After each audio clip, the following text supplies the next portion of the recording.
তাই আজকের ভিডিওতে আমরা দেখব সেই 7 জন কিংবদন্তি ফুটবলারকে যাদের জন্য 2026 বিশ্বকাপই ছিল শেষ বিশ্বকাপ।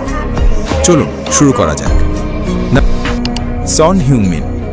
দক্ষিণ কোরিয়ার ফুটবল ইতিহাসে সন হিউংমিন একটি আলাদা অধ্যায়। ইউরোপের সর্বোচ্চ পর্যায়ে নিজেকে প্রমাণ করার পাশাপাশি তিনি বছরের পর বছর দেশের সবচেয়ে বড় ভরসা ছিলেন। 2014, 2018, 2022 এবং 2026 4টি বিশ্বকাপ এই দেশের হয়ে লড়েছেন তিনি। প্রতিবারই নিজের সর্বোচ্চটা দেওয়ার চেষ্টা করেছেন। তার গতি, পরিশ্রম এবং নেতৃত্ব দক্ষিণ কোরিয়াকে নতুন পরিচয় দিয়েছে।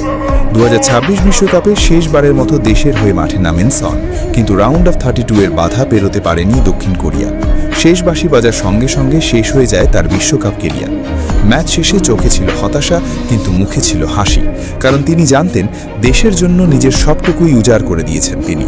কিছুদিন পর আন্তর্জাতিক ফুটবল থেকেও বিদায় নিয়ে নতুন প্রজন্মের জন্য জায়গা করে দেন এই কিংবদন্তি। Number 4, Sadio Mane.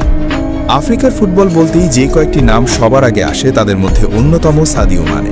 সেনেগালকে আফ্রিকার অন্যতম শক্তিশালী দলে পরিণত করার পেছনে তার অবদান অসাধারণ।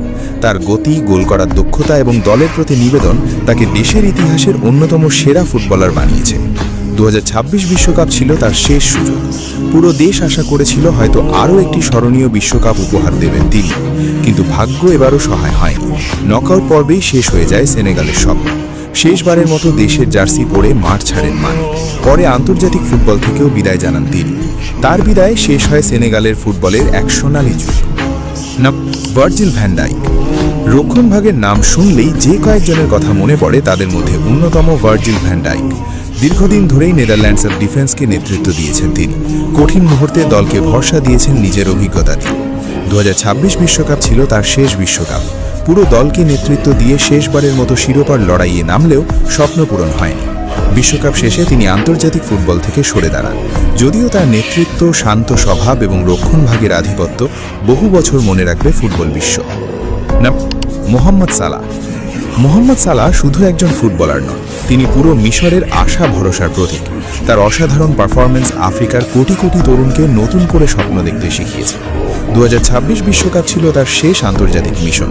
তিনি চেয়েছিলেন দেশের জার্সিতে একটি স্মরণীয় সমাপ্তি লিখতে, কিন্তু ফুটবলের নিষ্ঠুর বাস্তবতা তাকে সেই সুযোগ দেয়নি।